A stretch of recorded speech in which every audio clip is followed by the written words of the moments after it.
Hola, este es Loruga, un podcast del Instituto de Estudios Peruanos. Soy Francesca Uccelli y en este nuevo episodio retomamos la conversación sobre la CBR y su relación con el presente.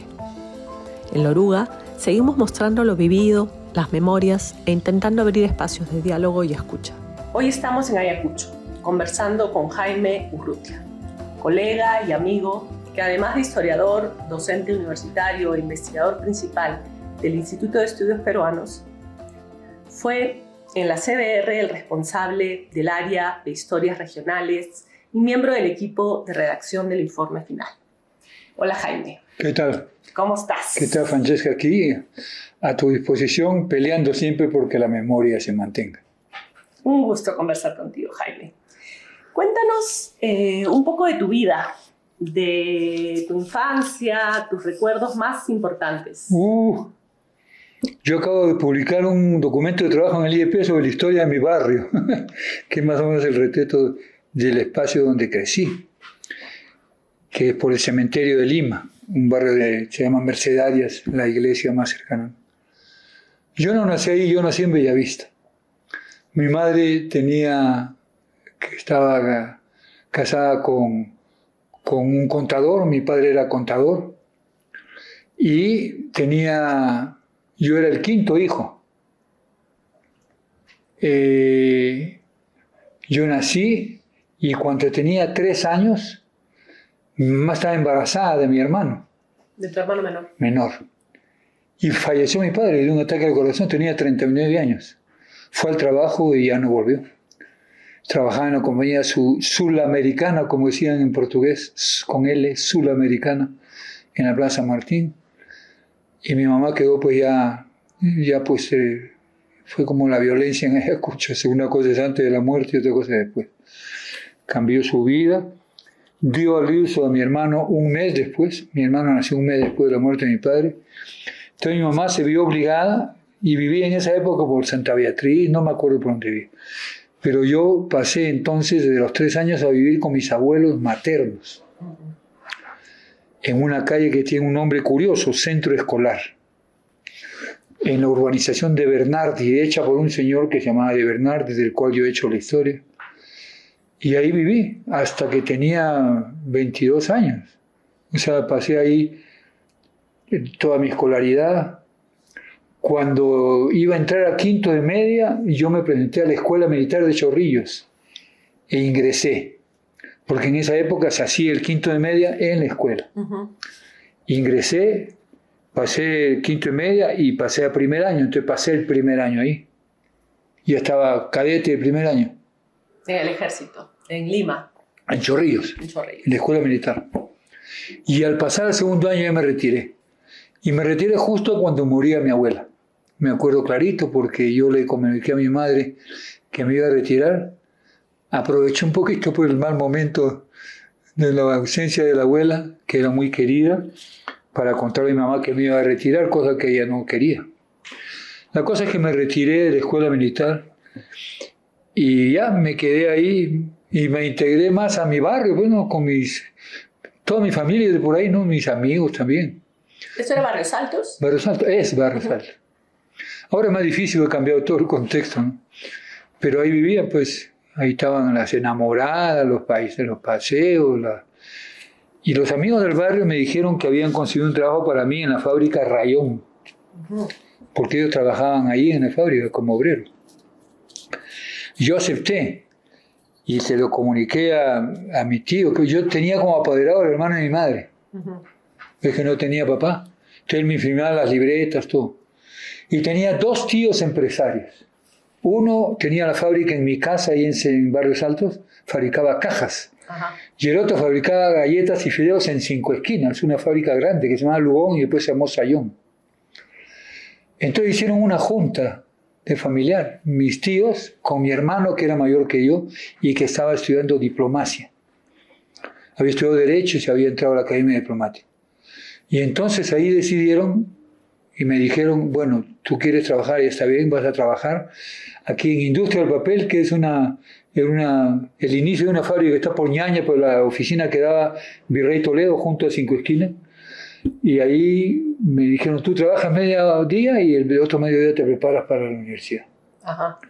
Y así hice. Entonces trabajé ahí, me preparé para la universidad y entré a Letras de la Universidad Católica el año 64. Y al entrar a Letras miré la hoja de ingreso y el primer puesto lo tenía un señor que se llamaba Carlos Iván de Gregori Caso. Ahí lo conocí, en este ingreso a Letras. Y después ya nos hicimos amigos. Estuvimos 2 años ahí. Y después decidimos trasladarnos a San Marcos. Porque había otras generaciones antes que nosotros que se habían trasladado a San Marcos a estudiar, sobre todo antropología. 2 o 3. Pepe Villarán y otros. Y entonces nos trasladamos nosotros. ¿Y cómo llegas a las ciencias sociales y a la antropología, a la historia? Ahí se nos ocurrió, en la antropología se nos ocurrió, de Letras para pasar a San Marcos se nos ocurrió antropología. No recuerdo bien cómo nace esa intención, ¿no? Quizá por viajar. Cuando murió mi padre, yo tenía un tío que vivía en Chiclayo, que nos invitaba todos los años de vacaciones a pasar allá algunos meses. Y tenía otro tío en Huánuco, el primo hermano de mi madre, que tenía como 11 hijos, y su mujer era de Uchiza, mi tío Alejandro, que de vez en cuando también nos invitó. Entonces quizá viajar, no sé. ¿Cómo era la vida universitaria en esa época? La vida de Letras era muy simpática, ¿no? Primero que yo hice grupo con gente que estaba vinculada a la literatura, y segundo con gente que vivía en mi barrio. Entonces estaba el flaco César Quiró, la primera enamorada vivía en Girón Guari, ahí cerca de Santo Cristo. Todos, no te digo por la calle, pero todos son de los barrios altos. Y el flaco vivía en Desaguadero, Pastor vivía en Girón Guari, el otro vivía en Coronel Subiá. Eran todos vivían, tomaban el bus, tomábamos el Cocharcas, 5 esquinas para ir a la casa. Y ahí ese fue mi primer contacto en la universidad. Y por otro lado, nos hicimos amigos con Leonidas Ceballos, que es un escritor a medias digo porque pudo hacer mucho más, poeta, que estaba editando un libro que se llama Los Nuevos, que es un libro histórico dentro de la poesía peruana, porque era la generación de Cisneros y Nostroza, los que recién comenzaban, ¿no? Y además estaba Julio Ortega, que tenía en su casa una especie de cenáculo y de jóvenes que íbamos a conversar con él, y ahí por su casa desfilaba, pues ella era una persona conocida, ¿no? Literaria. ¿Y que discutían textos? No, conversábamos y sacamos una revista llamada Cien Pies. Por ahí tengo algún ejemplar. Y en Cien Pies publicamos alguna vez cuentos, yo publiqué algunos cuentos, Carlos poesía, y Leonidas era el editor. Ya así fue, eso fue... Una bonita época. Sí, en Letras era bonito. Además estaba pues uno entusiasmado con el mundo, ¿no? Y bueno, había una buena división social, digamos, dentro de Letras, no todos eran pues... Estaba el hijo del alcalde, Bedoya, los Belaúnde, o sea, había gente que vivía en Miraflores. Pero los que vivíamos en Barros Altos eran pocos y Carlos vivía en La Victoria. Esa era otra ruta también, pero así se van armando los grupos. Entonces yo conocí a mucha gente, después no he mantenido muchos vínculos con ellos. Acaba de morir Rómulo Franco, que se metió de jesuita y que también estudió letras conmigo. Muy buena promoción interesante, estaba Chema Salcedo, Santiago Pedraglio, el Cojo Díaz Canseco. Era pues un mundo interesante, no tanto en la política, porque ahí no gocé ninguna huelga, me voy en San Marcos sí, pero ahí no. Así que fue muy interesante. San Marcos era descubrir otro mundo, otra clase media, ¿no? Y ahí están mis amigos sanmarquinos. Las mujeres primero, Gladys, que se casó con César Germaná, Marcela, que se casó con Lucho Lumbreras, la negra Marta. Marta fue también mi enamorada. Ella vivía en La Victoria, pero al final en Huascarán, una calle difícil, pero hasta ahí me digo yo. Marta Gutiérrez. Su hermana jugaba en la selección peruana de básquetbol femenino. Así que fue un mundo también San Marcos. Ahí conocí a yo. Claro. Él dormía, nosotros estudiábamos abajo y él bajaba todo despeinado del segundo piso, se alojaba como estudiante de provincia. Ahí lo conocí. Ahí hicimos el primer trabajo de campo, en Pacaraos. Y conocimos a Murra, que fue algo de lo más importante, porque Carlos y yo comenzamos a trabajar con Murra como sus asistentes para armar el índice etnográfico de la visita de Huánuco, que él había editado con la Universidad de Huánuco. Y cuando terminó ese trabajo y todo, ya pues, ¿qué hacemos? Carlos consiguió a través de Murra una beca en Brandeis, en Boston, y yo conseguí una beca en París. Pero la diferencia entre Brandeis y yo, es que él tenía alojamiento, casa, comida, y yo no tenía más que la beca de estudio, y tenía que ver cómo me alimentaba. Y en una escuela, se llamaba École pratique pour la recherche approfondie de ciencias sociales, escuela práctica para la investigación profunda en ciencias sociales, creada por Lévi-Strauss y su cuadrilla. Y estaba Lévi-Strauss y todos los antropólogos franceses. Asistía a 2 clases, pero no tenía ni para comer ni leche, ni para tomar desayuno. Y lo único que me dice, me tocó mayo del 68. A Carlos lo metieron adentro un rato. Mi hermano que está en la embajada lo sacó, porque me había venido a visitar. ¿Cómo recuerdas esos tiempos? Veo un poco los tiempos de París duros. Yo pasé 2 años malos. No te cuento cómo conseguí el dinero de regreso, porque hice algunas cosas que no son muy graciosas. Algún otro día me has contado, pero vamos a dejarlo ahí. Sí. Pero bueno, esta era mi obsesión, salir y volver. Ya no tenía ninguna gracia estar ahí en la huelga, el paro, si no estudiaba. Yo dormía de cuarto en cuarto, o sea, buscaba dónde dormir. Con amigos, ¿no? ¿Y cómo llegas a Ayacucho? ¿Cómo así? Entonces yo volví, pero al volver yo tomé un avión que iba de París, de Luxemburgo a Islandia, y de Islandia a Nueva York, un avión de la Segunda Guerra, un bimotor, que costaba creo que $100. Eso es lo que había juntado yo. Me tomé el bimotor ese que llegó al Kennedy, y Carlos Iván me estaba esperando en el aeropuerto. Y me llevó a su universidad, que estaba de vacaciones. Y además estaba de contrabando yo también, así que entré de contrabando.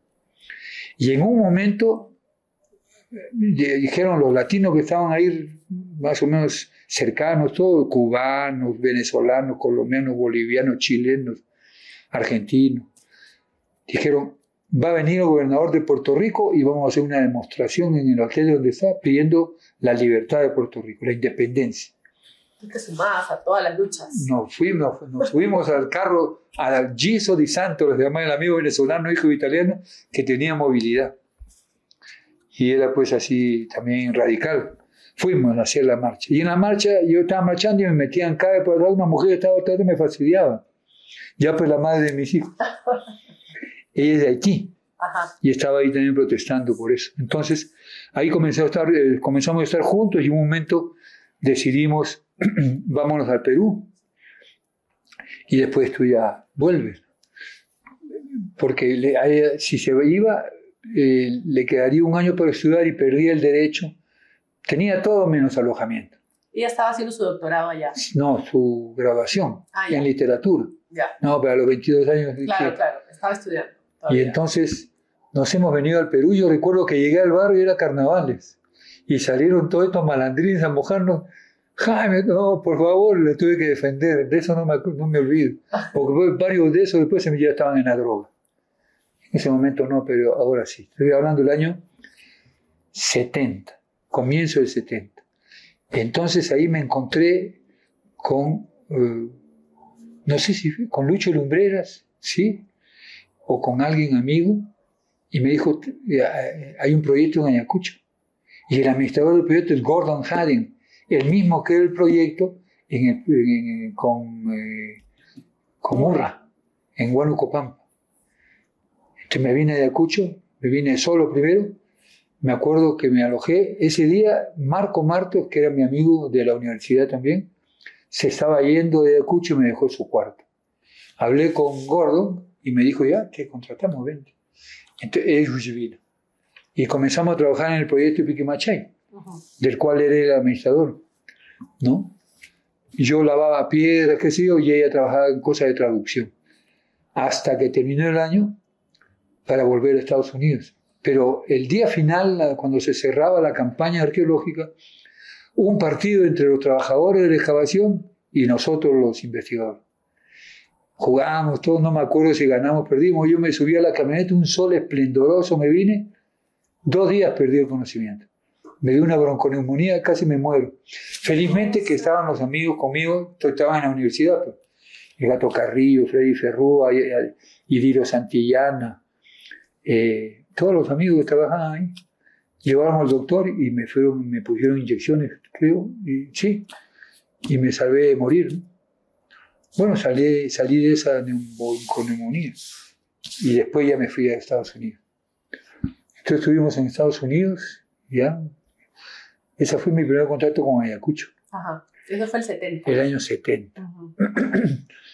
Y después cuando yo me fui de Estados Unidos, trabajé de mozo en un hotel, todo buscando la plata porque teníamos que vivir con Elvis.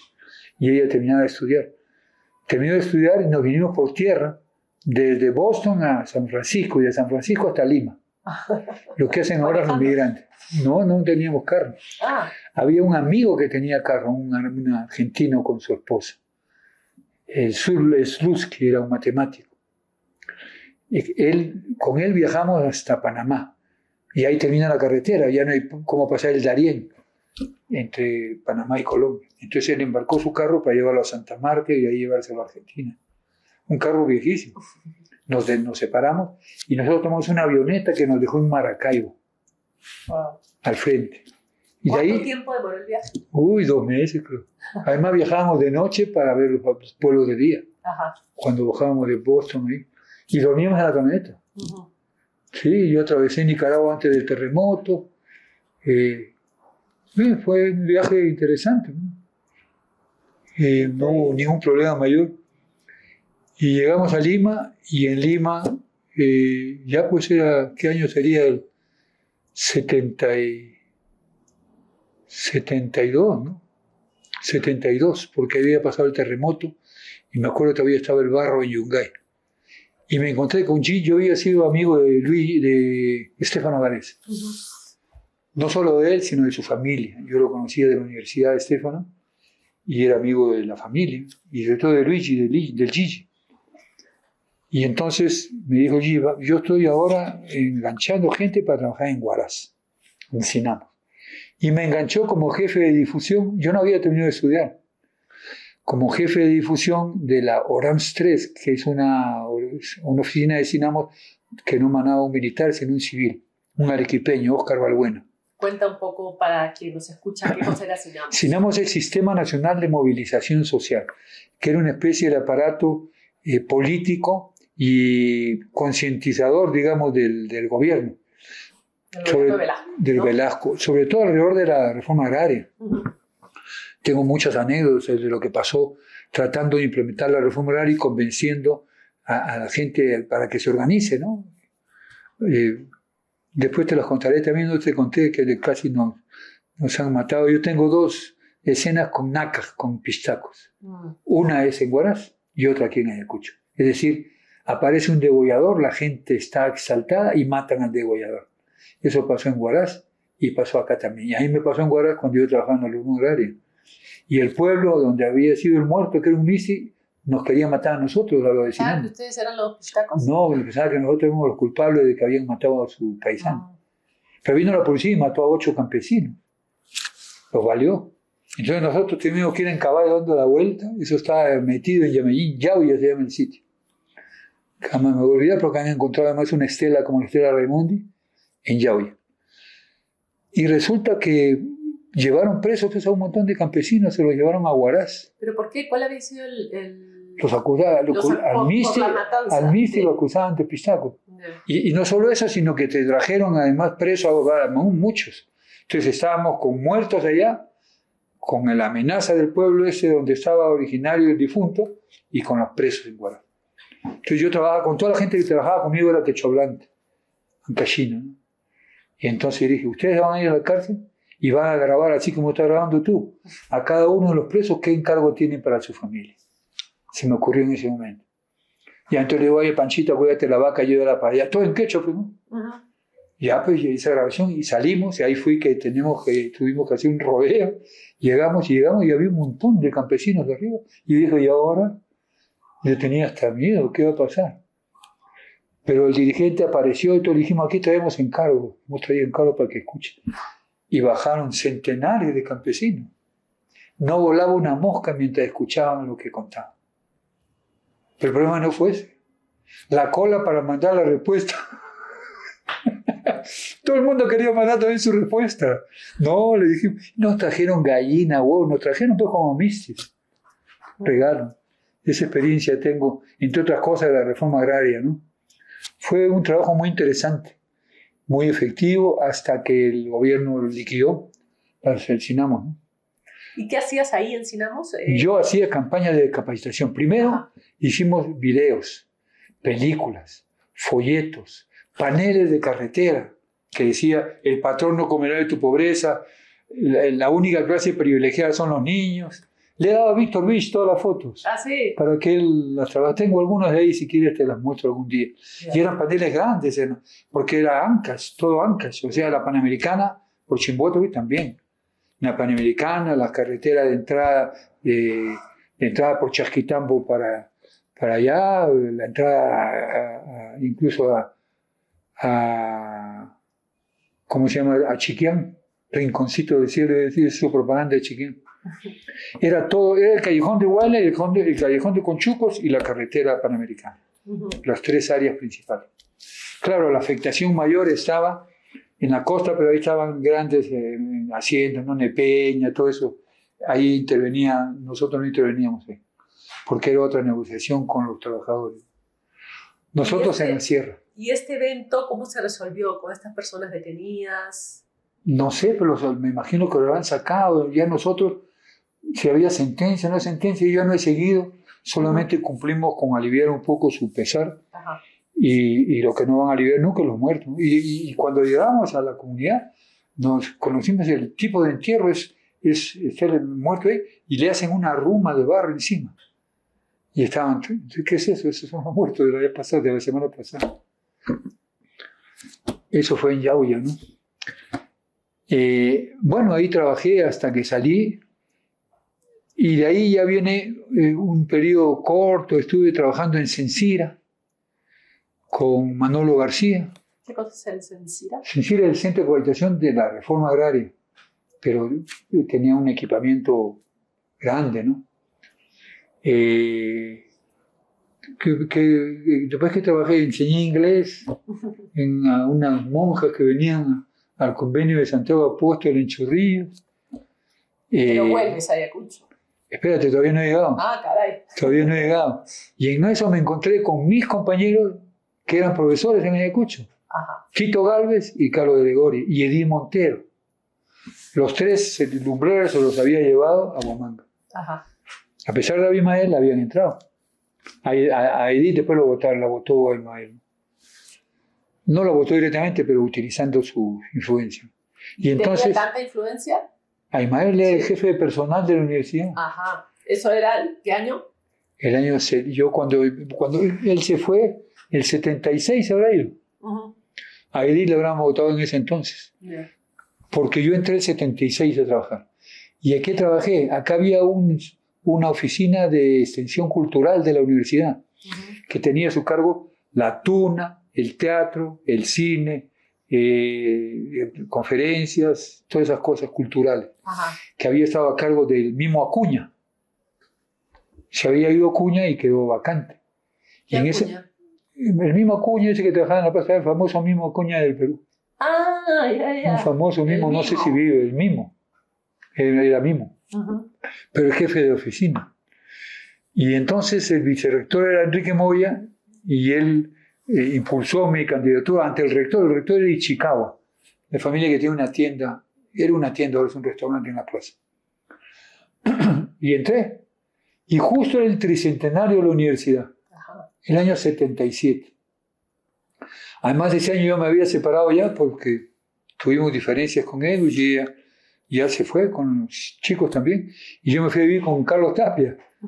Los dos éramos viudos, estábamos en su cuarto. Y ahí estuvimos un tiempo hasta que ya se estabilizó un poco la cosa. Me fui a mi casa, esa que te digo donde he vivido. Volví a mi casa, mejor dicho. Y trabajé ahí. Y mientras estaba yo ocupando el cargo con la tuna, viajaba con la tuna, sus tours, sus viajes. ¿Sí? Me dijeron, pues, ¿y tú terminas? ¿Puedes estudiar? ¿Por qué no terminas? A mí me obligaron, no me obligaron, me dijeron que podía terminar y graduarme. Claro, no habías terminado el bachillerato. No, yo había hecho 2 años de letras, 2 años en San Marcos y había quedado ahí. Porque lo de Francia ni pude comenzar, ¿no? Y resulta que era el tricentenario, me acuerdo. Y la universidad organizó en La Molina una gran feria. Y yo era el vendedor, así que mis amigos iban a comprar queso, manjar blanco allá, a La Molina. Y allí, ¿La Molina dónde? ¿En Lima? Sí, la Universidad de La Molina. Ah, ya. Sí. Varias cosas hicimos para el tricentenario. Ajá. Y ahí retomé mis estudios, el año 79 más o menos. Para ir por partes, pero no tenía tiempo tampoco para... Y tú dices que Abimael se fue en el 76, o sea que tú ya no... Antes. Yo lo conocí, no. Lo he conocido, pero hubo una cena de despedida y se fue. Yo no he tenido ningún trato con él. Lo he visto, pero no, te mentiría si te digo. Incluso se fue antes. Habrá venido algún rato, ¿no? Pero yo sí lo he conocido personalmente, pero no he tenido trato. Lo he saludado nomás. Y de Morote, los Morote. No el mayor Osman, que es un tipo muy osco, sino el segundo, el que vivió en el Cusco con una ferretería. No me acuerdo su nombre ahorita. Y entonces comencé a estudiar y me gradué. Me gradué y ahí nomás había una plaza y entré de docente el año 81, creo. Ajá. El año 81 comencé a enseñar hasta el 89. Y yo me fui el 89. Pero ¿cómo, antes de irnos tan adelante, cómo fueron esos años en Ayacucho, en la época de la violencia? En la universidad no había nada en la universidad, pero Sendero se había ido a la universidad. Cuéntanos un poco eso, cómo fue. Era un absurdo que buscaran a Sendero en la universidad. Sendero retiró todos sus cuadros de la universidad para comenzar su lucha armada, y eso fue desde el año 79. Cuando comenzó el 80 la violencia, lo de Chuschi, nadie le dio importancia. La SAN fue quemaron una SAN fueron en Chuschi, unos locos. Y de repente llegaron noticias de algunos muertos en provincia, hasta que llegó la noticia de la muerte de Edith Lagos. Pero antes de la muerte de Edith Lagos había el asalto a la cárcel, porque ella se escapó de la cárcel. Nosotros habíamos formado, aquí había un grupo de médicos progresistas encabezados por Germán Medina y Coco Palacios. Coco dirige ahora el hospital en Huacho, él es de Huacho, y Germán migró a Estados Unidos, ahí se quedó. Y ellos, estos médicos, con ellos formamos una comisión de derechos humanos, que fue la primera que se formó acá. Y estaba la esposa de Juan Grande ya murió, compañero también de la universidad. Él era de Lima, pero había venido había estudiado acá también. Y su esposa es chiclayana, la Tila Castañeda, que ahora vive en Guayaquil. Y entonces Tila era la secretaria de esta oficina. Y comenzamos con un caso, el caso del señor Urbay, cuyo hijo había sido detenido y estaba en el hospital internado herido. Y comenzamos a hacer gestiones para que lo liberen. El asalto a la cárcel, y entre los ajusticiados está Urbay, Alcántara y Huencha, los tres. Fueron los tres que mataron los republicanos, ¿no? Los repuchos, como dicen en el lenguaje popular. Y se acabó con nuestra Comisión de Derechos Humanos. Y desde ahí comenzó a haber un incremento de violencia, no en la ciudad. La primera muerte que hubo acá es una señora que tenía un bazar miserable, vendía una pasamantería, vendía dedales, hilos, en la esquina de 5 esquinas, en Londres no me acuerdo cómo se llama la otra calle, una tiendita. Entraron, los señores del aeropuerto la mataron y botaron las cosas a la calle y se fue. Un fulano con una pistolita. Ese fue el primer muerto que hubo acá. Me acuerdo, en Huamanga. Me acuerdo porque nosotros habíamos comenzado con Octavio Infante, sacábamos un periódico. Octavio Infante tenía un linotipo. Y nosotros éramos amigos del linotipista de la universidad, que era un viejo jubilado de la prensa, Carlitos Márquez, y la universidad lo había jalado para que sea linotipista acá. No había linotipista y la universidad tenía linotipo. No había offset, le iban a comprar todavía. Y entonces trabajaba en la universidad y apoyaba a Octavio como linotipo para sacar este periódico que se llamaba Panorama. Y sacamos pues el diario Panorama. Jefe de redacción era Félix Gavilán. Director era Octavio Infante, jefe de Gavilán. Yo no me acuerdo qué cargo tenía. Y estaba también Domingo Huertas, que era profesor de literatura en la universidad. Y sacábamos el periódico. Y me acuerdo de la muerte de la señora porque fue una de las cosas que publicamos en el periódico. Mataron a la señora de la pequeñita. ¿Y se reportaba como asesinato de Sendero? ¿O no? Se reportaba como que han todos unos fulanos encapuchados. No decíamos en ese momento si era Sendero o no, porque también no se sabía con claridad por un asalto cualquiera. Ajá. O sí lo dijimos, pero no me acuerdo.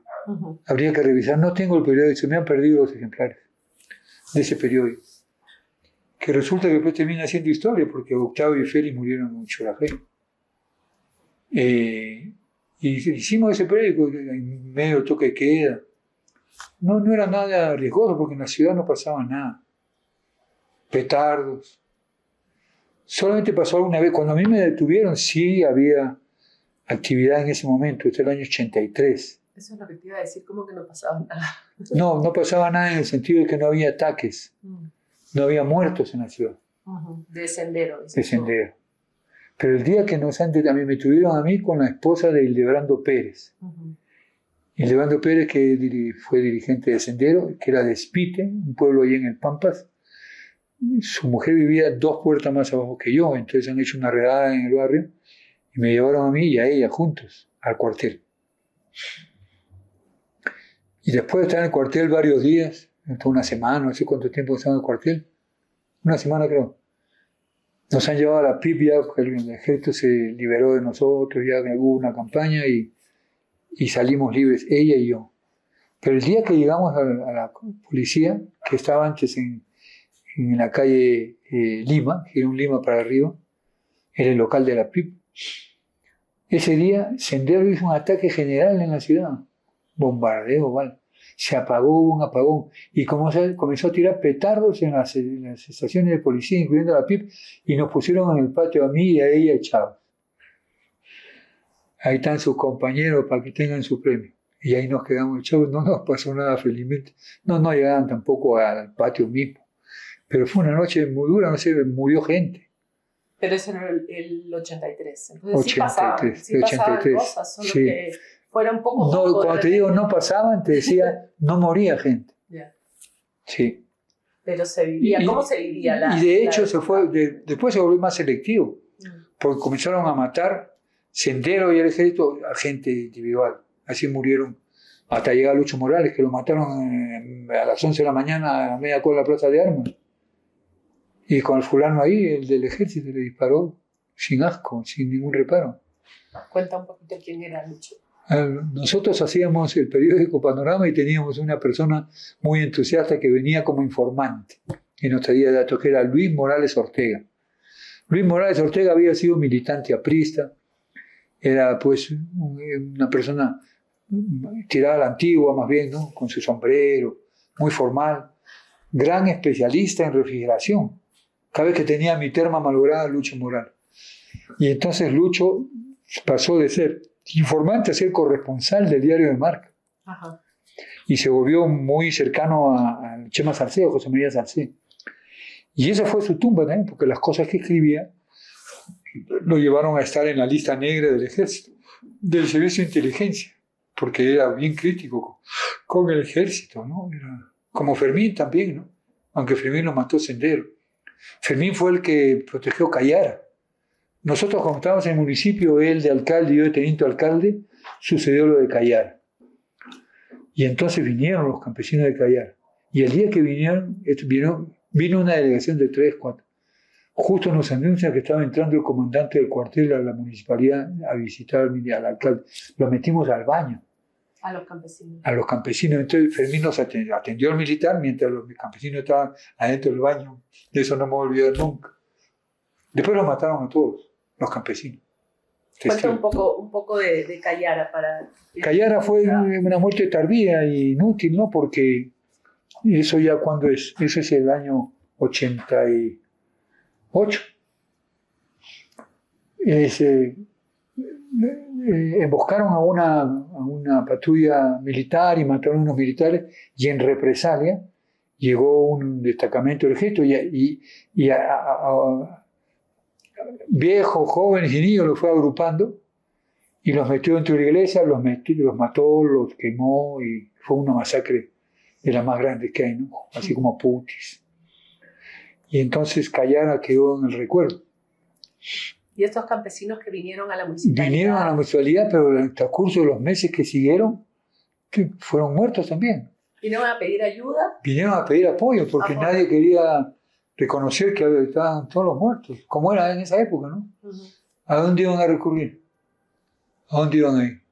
No tenían ninguna oficina, ni una instancia a la cual recurrir. Quizá el juzgado, ¿no? Algunos jueces. Justo, podría ser, pero... En una entrevista que le hizo Rosa a Edgardo, que hablaba sobre Puno, hablaba del rol que habían tenido las vicarías. Bueno, en Puno había una iglesia. Exacto. Que fue destruida después por el Opus Dei y los arrinconó en Chucuito. Pero esa era una iglesia pues, totalmente de avanzada. Ellos tenían un centro que se llamaba Centro Guapiánico en Puno, que fue defendido a balazos, como te contaba yo. Era un centro de la iglesia donde estaban militantes católicos como Ricardo Vega, que se nos fue también por enfermedad, ¿no? Pero, y él me contaba pues, lo que había hecho. Entonces hubo una alianza interesante en el sur, entre el ejército, la iglesia y la izquierda, contra Sendero. Y eso derrotó a Sendero. Eso no hubo en otras partes. Aquí no había una iglesia de ese tipo, aquí no existía nada. Cipriani. Claro. No, la iglesia acá no tiene además ninguna presencia significativa, ¿no? Pero no sé, yo ya no guardo tanto recuerdo de qué cosas puntuales quedaron acá. Mi idea del proceso general se fue haciendo difícil, sí, hasta que se dio la lista de condenados a muerte, y por eso nos fuimos Fermín y yo. Le pedimos licencia al municipio y nos retiramos. Cuenta un poquito a qué te refieres con la lista de quién. En el mercado y en otras partes, Sendero publicó una lista de los siguientes condenados a muerte. Y encachaban la lista el alcalde y el teniente alcalde, y no sé si otras personas. Y nos avisaron. Yo había además recibido un petardo en la puerta de mi casa. Chiquito, pero petardo, ¿no? Había volado parte de la puerta. Y entonces conversamos con Fermín y decidimos, vamos a pedir licencia, ¿no? Porque aquí habían matado al alcalde, a Leonor Zamora. Habían querido matar al primer alcalde, al belaundista, que no llegó a morir, pero quedó muy dañado. Eso ya había antecedentes, ¿no? No había además, como dices, a dónde recurrir. No había. No había quien te defendiera. Y encima el gobierno aprista no nos daba ni un real, porque nosotros éramos un gobierno de Izquierda Unida. Repartió buses para que los municipios tengan salir. Nosotros no nos dio nada, ni apoyo, nada. No había gobierno regional en esa época. Y los municipios no tenían sueldo, salvo el alcalde. Y entonces pedimos licencia, pues. Yo a la universidad también. Pedí licencia. No sé si me han declarado con licencia o abandono el cargo, no sé. Pero ya no volví a la universidad y nos fuimos. Y los amigos franceses de Denis, con los cuales había trabajado en arqueología muchos años en Telarmachay, en la Puna de Junín, en 24 horas consiguieron una beca, porque tenían influencia. Elizabeth Lafarge, me acuerdo, que era la responsable cultural de la embajada. Entonces el día 12 de diciembre yo renunciaba y en Navidad yo estaba en París, con Adriana, hijita, tenía 2 años. Llegamos a París y ahí nos quedamos 2 años. Ahí sí hice maestría en París, estaba financiado con Francisco Javier Guerra, un historiador del Opus Dei también, pero que voy a ser el único que me quiso aceptar, con él, y con Ruggiero Romano, que era el otro profesor. Y eso es así. Después ya a Ayacucho he vuelto, después de varios años ya he comenzado a venir. Después ya en la LIEP me encargué de apoyo para la paz. Y pensando o volviendo o concentrándonos en el trabajo de la CBR. ¿Cómo llegas a la CBR? Carlos Iván me dijo. Primero me habían propuesto como administrador, no había Churliza. No, dije, ¿cómo estoy yo? Que esto no es para mí. Ahí nombraron a Churliza. Entonces, ya por historias regionales, que me caía el dedo. Claro, tú escribiste tu primer libro en el 85, ¿no? Mi tesis. La de Huamanga, Región e Historia. Ese fue mi tesis. Antes hacían 2 tesis. Y las 2 tesis son libros. Ajá. Uno es Comerciantes, Arrieros y Viajeros, y Huamanga, Región e Historia. ¿Cómo te surge ese interés? Porque en la CBR también ves el tema regional, ¿no? Claro, porque desde el comienzo yo había escuchado, y eso fue antes de ir a París, había escuchado y leído, y me había carteado incluso con Eric Van Jung, que es un gran especialista en historia regional en México. Y me contestó Eric Van Jung. Yo le hablaba de historia regional y él me mandó una cosa muy halagadora, porque yo le había hablado de mi tesis, que mi tesis intenta tener una mirada regional. Todo eso era por carta. Carta, pero no había otra cosa, pues no había teléfono, nada. Carta. Apartado 76, Huamanga, por si acaso. Manda tu carta. Cuando entras a la comisión, ¿cómo recuerdas el reto? Porque, claro... Bueno, estaba bien armado, ¿no? Porque habían oficinas, y en las oficinas había coordinadores. Y en cada oficina había un encargado de hacer una historia local, que fue el enlace que yo tuve a lo largo de... Algunos fallaron, algunos se retiraron, otros cumplieron. Incluso yo contraté extras 2 más que hicieron una historia complementaria de una región que no había sido estudiada, que es Cajatambo. Ajá. Que también son 2 informes de la Comisión de la Verdad. Son complementarios, historias regionales complementarias. Pero fue fluido, ¿no? Pero mi trabajo era recibir 100 páginas y convertirlas en 10. Ajá. Porque venía pues una avalancha, uno más que otro, ¿no? Aquí estaba Iván Caro en Ayacucho, me acuerdo, trabajaba con Ludwig. Eran historiadores de formación y escribían pues cantidad. Entonces yo ceñí, y además hay un trabajo complementario que no ha podido poner la Comisión de Verdad. Yo soy un geógrafo frustrado, ¿sí? Amante de los mapas.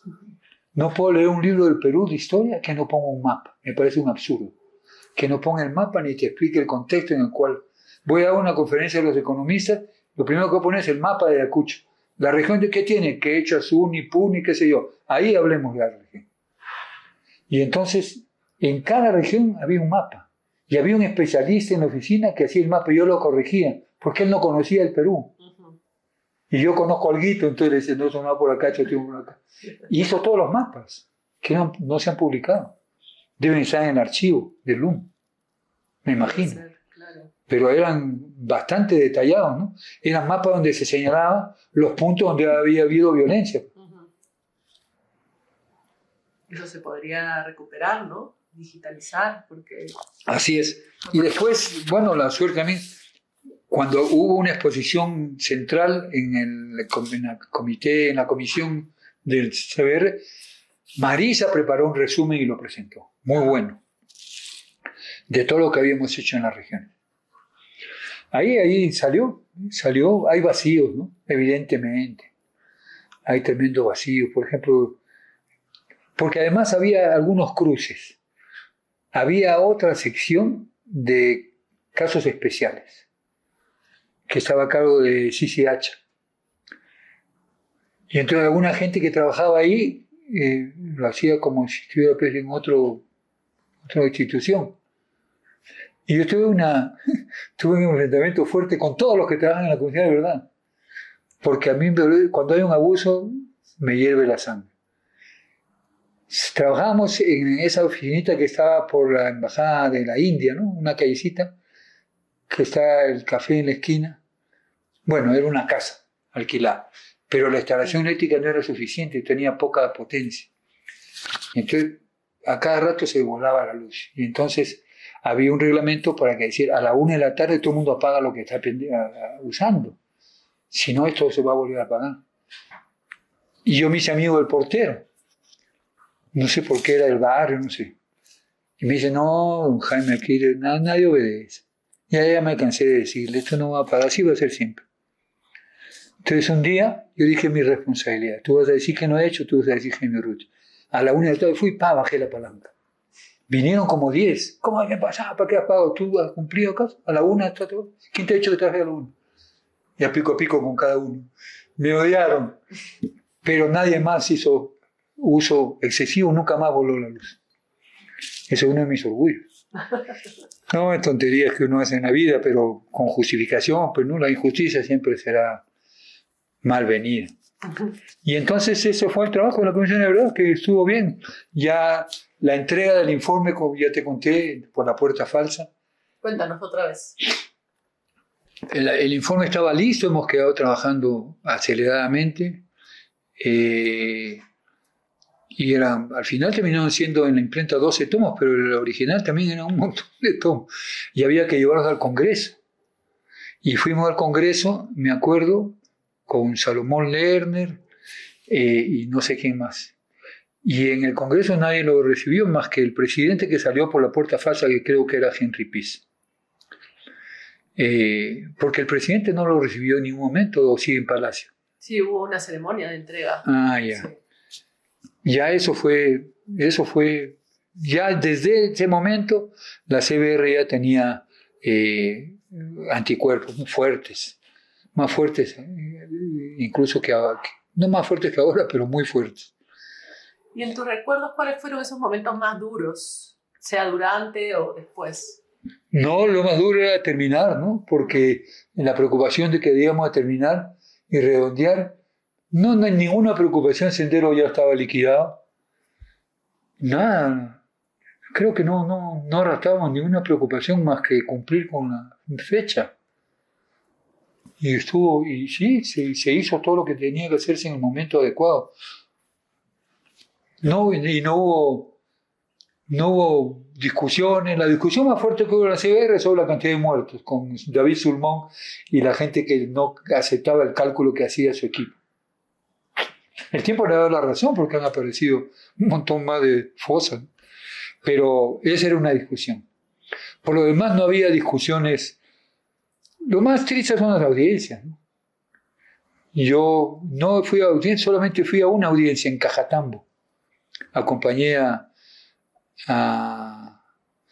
Sofía, a Cajatambo, que era un sitio marginal, digamos, ¿no? Pero que había tenido... En el camino había un camión, un bus incendiado. Sendero había quemado el bus después de matar a los policías que estaban adentro. Y en Cajatambo escuché en la audiencia algo que me quedó grabado. Una señora que dice, ya mi esposo está muerto, ¿quién lo va a traer? No, ya no quiero nada de eso. Yo quiero que mi hijo estudie, aunque sea cura que sea. Se me quedó grabado, ¿no?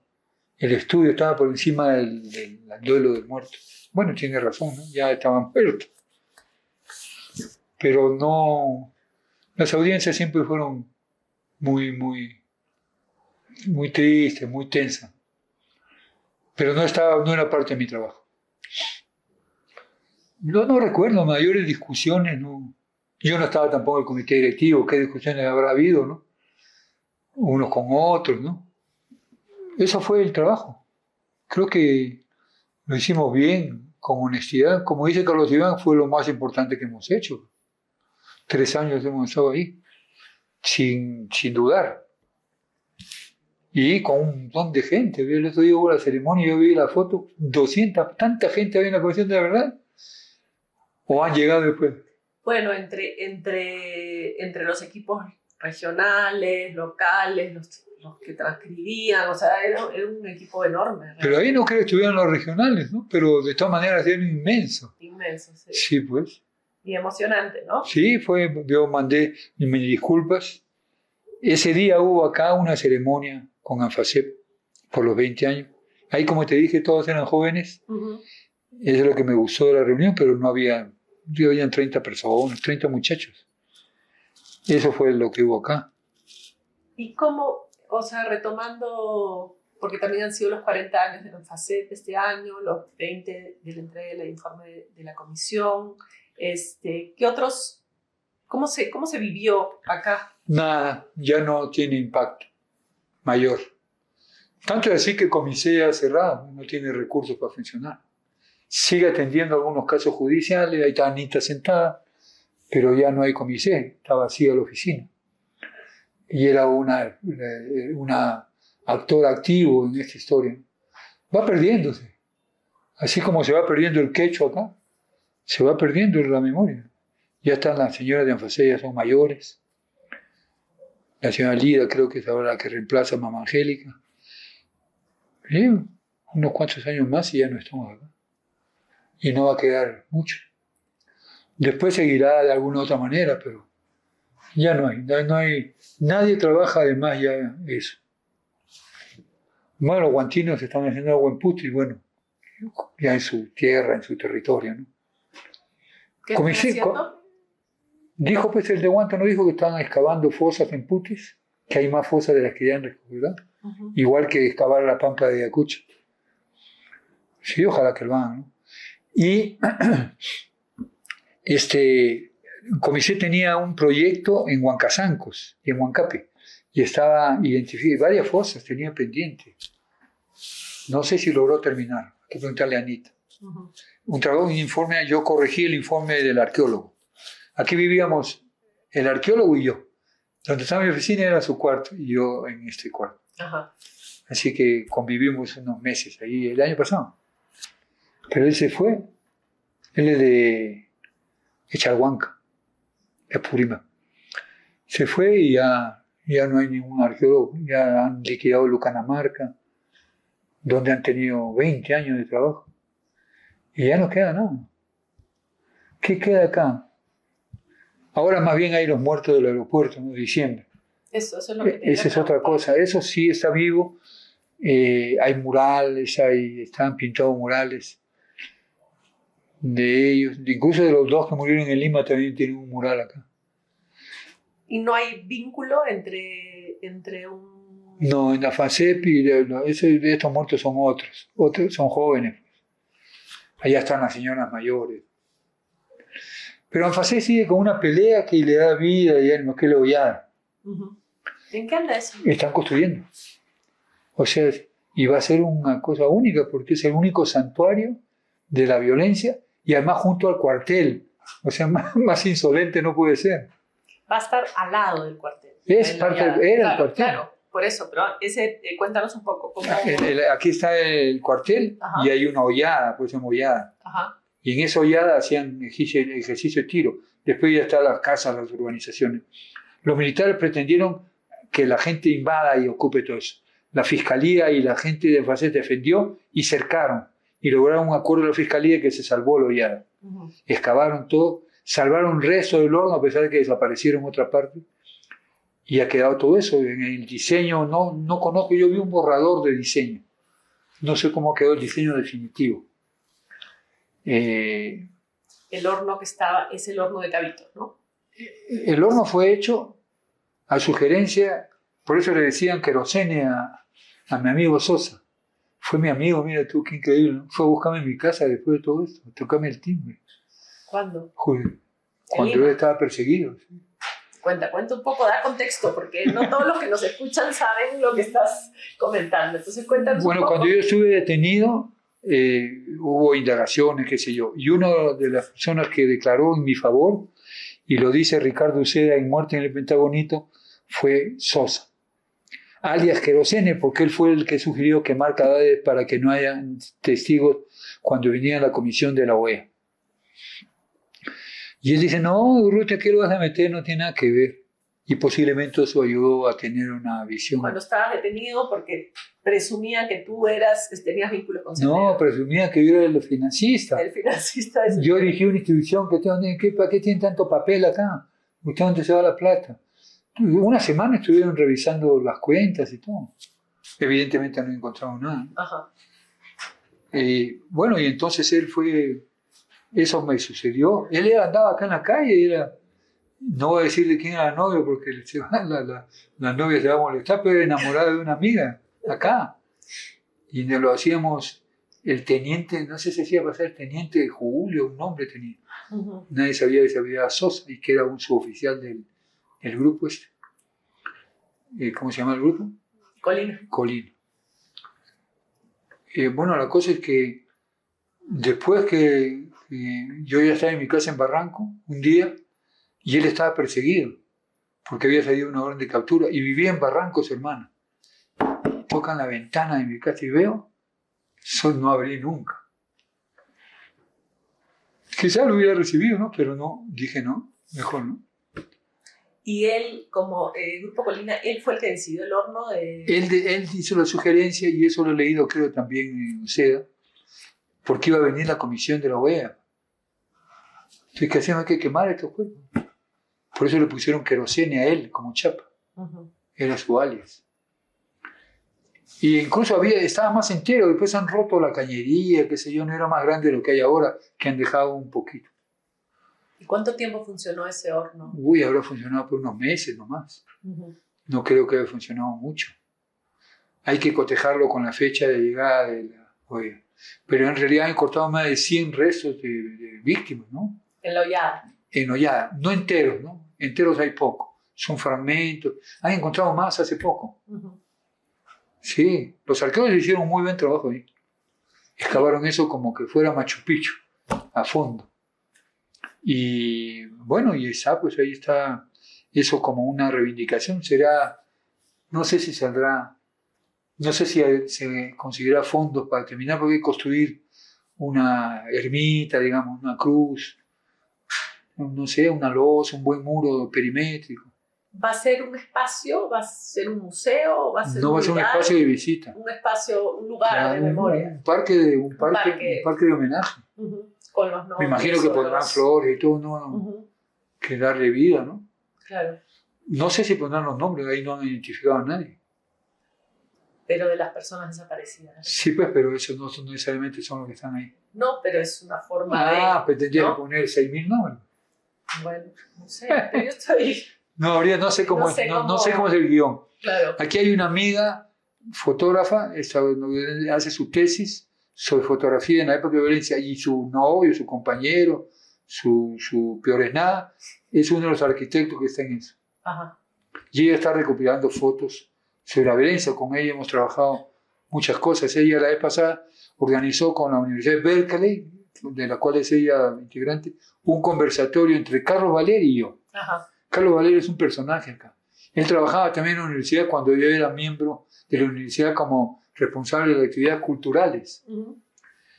Y ese estaba en la universidad el día que enterraban a Edith Lagos, y él fue el que filmó el entierro. Entonces Carlos Valeri es un personaje único. Todo el mundo lo ha buscado para el entierro de Edith Lagos. ¿Quién lo tiene? Toda la ciudad en el entierro, nosotros, todo. Y el obispo de Cucho Cabero haciendo la misa en homenaje. Porque era como la imagen del Che. No tenía una imagen negativa.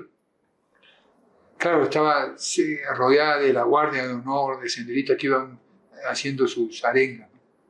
Pero eran miles de personas, la plaza llena. Imagínate, ¿no? Eso es el 83, 84. Claro. Además conozco las circunstancias de su muerte, porque ella estaba en Andahuaylas cuando se escapó. Y en Andahuaylas vivía Mark Willems. ¿No lo conoces? No. Él fue un propulsor del movimiento campesino que capturó la municipalidad de Andahuaylas. El primer alcalde campesino, no me acuerdo el nombre. Él hizo además el Putunachaca, o sea, el Cutinachaca, o sea, el puente del regreso, ¿no? Construyendo sin ser ingeniero con la gente para entrar a la zona de Oreje Perro. Ves que no se podía cruzar. Resulta que él estaba allí trabajando en la zona, y Sendero lo asalta y le quitan el carro. Y lo dejan ahí y se ve el carro. Y se lo dan a Edith Lagos para que aprenda a manejar. Y ahí lo chapa la republicana, ahí la matan. Olvídate, ¿de quién es el carro? Mark Willems. Mark Willems adentro, Mark Willems. ¡Ay! Tuvo que descargarse ahí un tiempo. Bueno, tiempos complicados. Sí, bueno, sí. Pero el trabajo de la comisión fue ese. Además no fue muy largo, pues tampoco, ¿no? Fue 2 años y pico, ¿no? Claro, pero con una tarea inmensa, ¿no? Sí. O sea, es un trabajo permanente.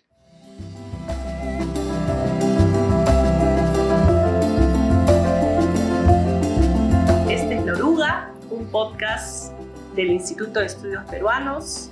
Hoy estamos en Ayacucho, conversando con Jaime Urrutia.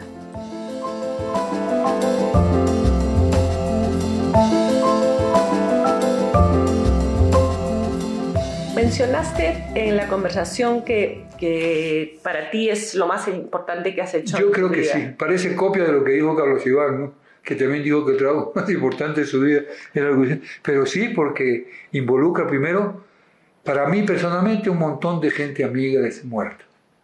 Segundo, una experiencia personal, bueno, no sé si traumática, pero dolorosa, ¿no? Y tercero, es un momento que cambia pues, la sociedad, por lo menos en Ayacucho. Hasta 1980 es un mundo, después es otro mundo. ¿Y qué otra cosa ha hecho una vida pues, más importante que eso? Hacer estudios. Mis estudios no comprometen a nadie. En cambio aquí la idea es que haya justicia, que haya reparación. Tanto es así que terminó la comisión y yo pasé a ser designado responsable de la comisión de reparaciones. Claro. Que fue el trabajo que tuve después. La semana comenzó a funcionar conmigo. ¿Y cómo fue esa experiencia? Bien, con Ferrero de primer ministro, bien, y un amigo que era el secretario de Ferrero, Gómez de la Torre, no me acuerdo, un amigo de Quipeño también. Fue bien, funcionó, pero no tenía ninguna posibilidad de desarrollar ninguna reparación adecuadamente. En ese momento. No, la pelea además era con la gente del MEF, donde estaba Guise, que me acuerdo, que era el defensor recalcitrante del Tesoro Público. Y del lado del MAS de la SEMAN estaba Fico Arnillas. Y había una propuesta que tenemos que hacer reparaciones, Ajá. Pero reparaciones reales. No reparaciones diciendo a la escuela, eso lo hace el Estado porque está obligado a hacerlo. Eso no es una reparación, es una obligación del Estado. Pero no fue mucho lo que se logró en ese momento. Claro. Después incluso recién han venido juicios a los militares. Hasta ese momento no había ningún juicio a nadie. Uh-huh. La expectativa que tenía es que se cumpla el plan de reparaciones que tenía al final, que evidentemente era ambicioso. Era ambicioso en el terreno político, debe como cambiar una agenda política, pero era concreto en términos de reparaciones específicas. Uh-huh. Y sí creíamos que se podía hacer. Pero bueno, ahí nomás ya quedamos, ya no estábamos, así que quedamos, en la semana yo ya quedé desencantado, ya salí de ahí, no se pudo hacer nada, no mucho. ¿Y crees que las recomendaciones de la CBR siguen estando vigentes hoy? Todas son vigentes, pero hay que preguntar si son realistas. Varias cosas salieron después, ¿no? Juicios, el registro único, las reparaciones económicas, las reparaciones que no tienen que ver con las actividades que el Estado debe programar. Eso ha venido después.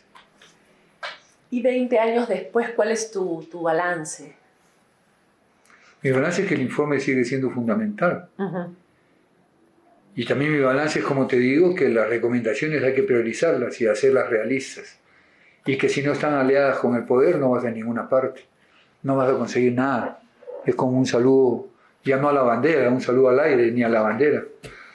Ahorita están jugando a uno de los asesinos, no es de Callara, es otro militar. Chacal, no sé cuál era su chacal. El Poder Judicial contradictoriamente sigue avanzado en sus juicios, mira, con la lentitud del caso, ¿no? Claro. 40 años después, recién busca la extradición entre 30 años, tampoco es que sea ágil, ¿no? Pero eso hay. Y mucho tiene que ver con labores como la PRODE, ¿no? Que está detrás de muchos de estos éxitos, los abogados.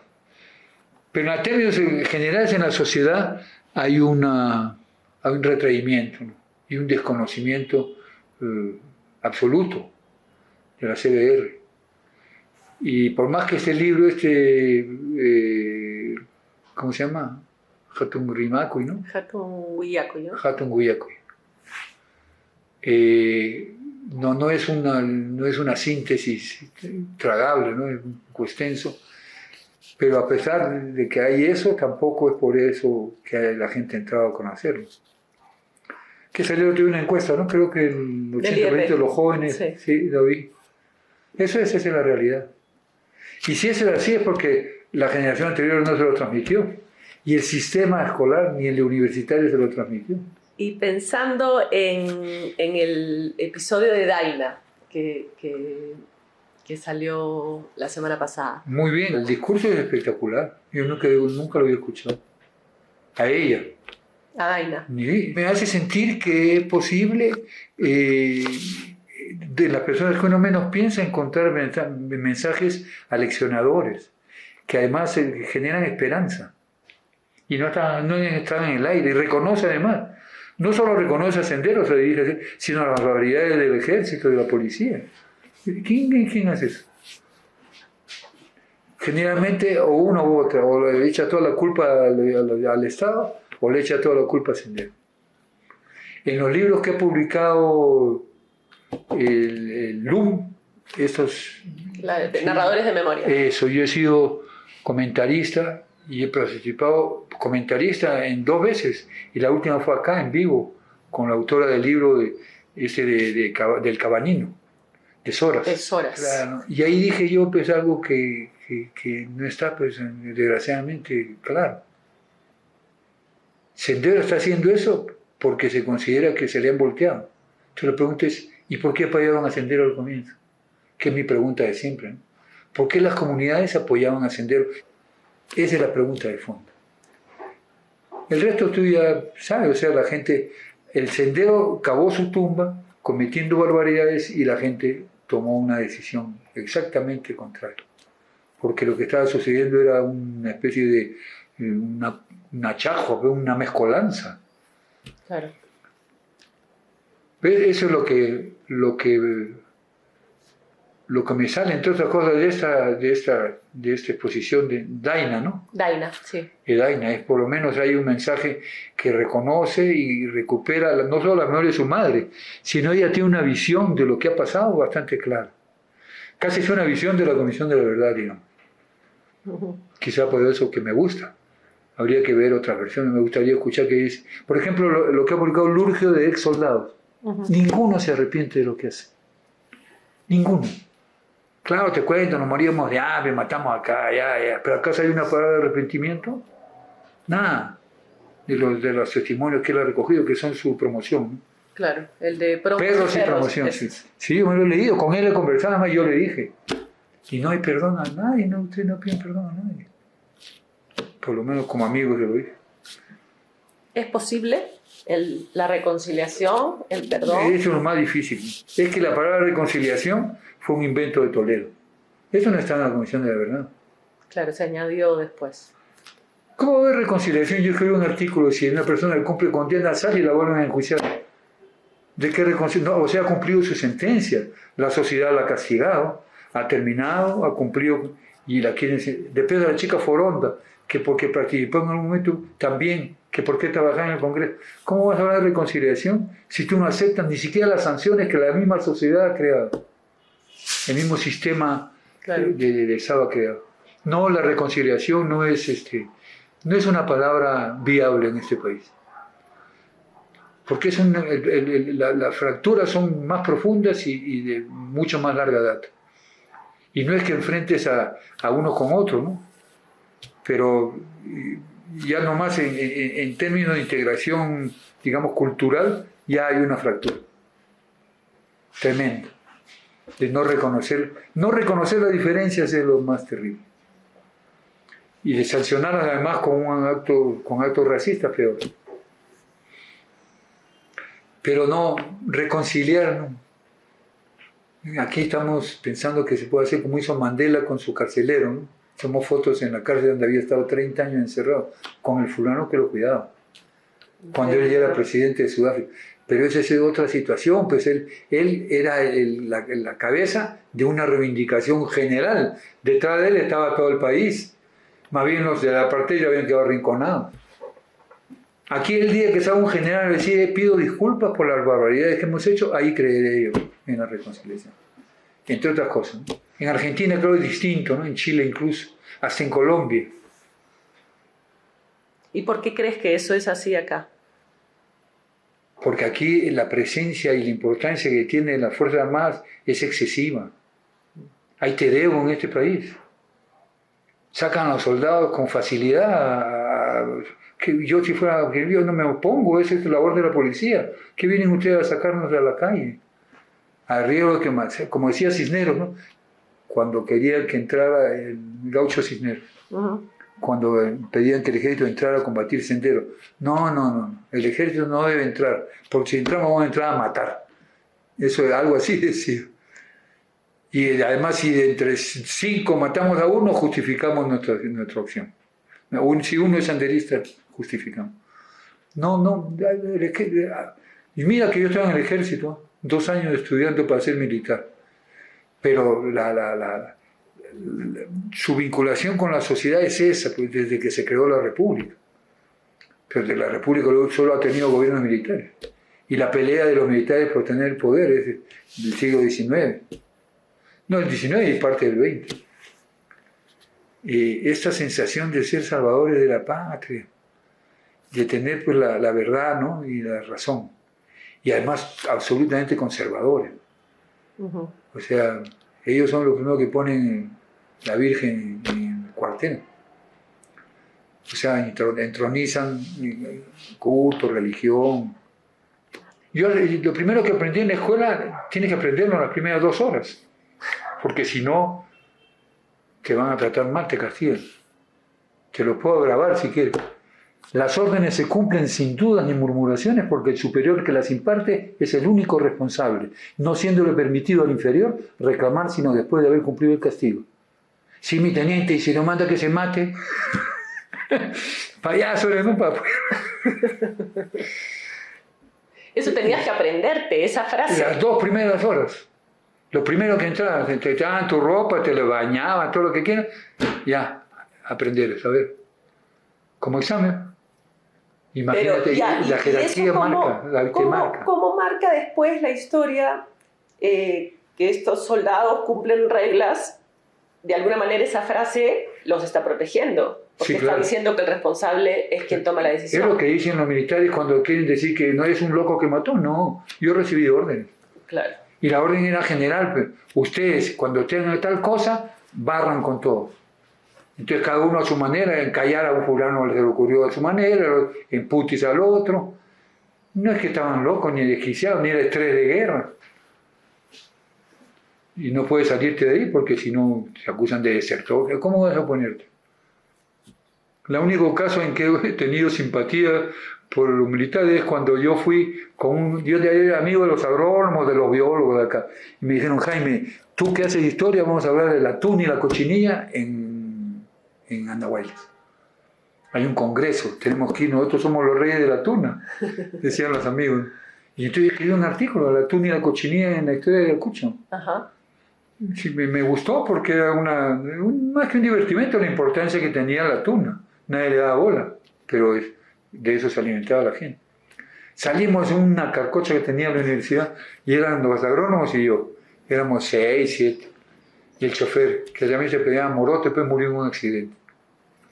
Salió la carcocha, todo muy de día, bajamos de Ocros, llegamos al puente del Pampa, atravesamos el Pampa y llegamos a esa zona que se llama Tarpicha y Cañaverales y se fabrica aguardiente y huele a caña, a aguardiente y se malogra el bus. Y eran pues las 12 del día, la 1. ¿Y qué hacemos? No, aquí eran 2 choferes, ¿no? Hay que mandar de la vuelta a Morote, no al otro, Torre, no me acuerdo cómo se llama, que vaya y que traiga un repuesto o otro ómnibus y nosotros lo esperamos acá. ¿Llegaste a tu congreso? Espérate, todavía no termina la historia. Y entonces ahí nos pusimos a tomar un poquito de caña, yo no tomo más que un poquito.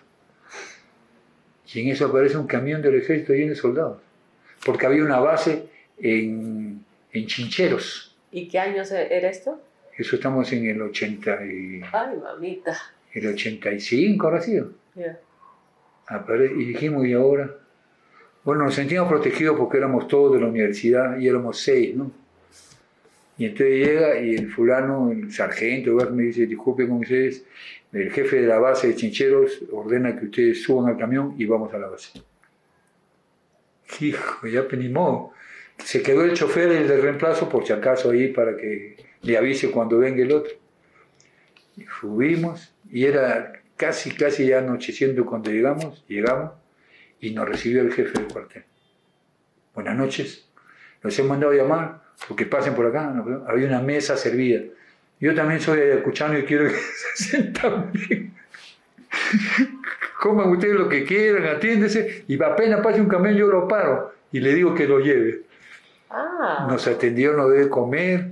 Pero tú estarías muerto de miedo. Todo, pues. Claro. Pero tú habías tenido ya la detención. Claro. Por eso te digo que el momento de detención. Claro. Y era una sorpresa encontrarse con un tipo así. Él dijo que era ayacuchano, pero dudo, ¿no? Pero en fin, él dijo que o se sentía ayacuchano. Nos trató de maravilla. Al rato salió, paró un camión y dijo, tú lo llevas, si pasa algo, no, por aquí no regresas. Nosotros subimos todo, nos fuimos para Andahuaylas. Después llegó el ómnibus, el otro el que nos traía, que nos recogía. Mira, esa vez es la única vez que me he sentido bien, digamos, con un jefe de cuartel, ¿no? ¿Cuántas historias que cosas tienes de la vida en Ayacucho, Jaime? Bueno, pues momentos, además, son momentos donde se generan estas historias. Tú no estás sentado leyendo, dictando clases, y leyendo y dando clases, puedes estar 10 años en ese plan. No, aquí estaba, pues, se generaba eso. Aquí una vez fuimos a la universidad y había un montón de tripas en la pared. Había explotado un chico con su bomba en la barriga. En la pared de la universidad, aquí, en la cuadra siguiente de tu hotel. O la historia que te contaba del hotel ahí junto a ti. Eso fue todos los días. No todos los días, pero sucede. O sea, ¿cómo no vas a tener historia para contar si has visto eso? Claro. Como cuando mataron a los amigos. Yo no estaba acá. Yo estaba con mis hijos, creo. O con Adriana, cuando pasó lo de Uchurajay. Y curioso porque yo, aquí teníamos, en esta oficina tenía un mapa yo. Ajá. Y entonces como yo era de alguna manera corresponsal también, pero amigo de Gavilán y amigo de Infante, hacíamos el periódico, me invitaron a una reunión en el Hostal Santa Rosa, que era el punto donde se reunían todos los periodistas. Ahí hay un marco con fotos, ahí está mi foto, junto a los periodistas y a los que fueron a Uchurajay. ¿Que eran tus amigos? Sí. Bueno, yo no conocía a los demás. Pero 2 eran tus amigos. 2 eran compañeros del periódico. Claro. Óscar Infante y Félix Gavilán. Además, Félix Gavilán, yo le decía, tú eres doblemente carnívoro. Félix Gavilán Guamán. ¿Cómo eres? Gavilán en castellano y Guamán en quechua. Guamán es Gavilán en quechua. Claro. Doblemente carnívoro. Y él me decía, tú eres campesino escandinavo, me decía. Ese es Félix.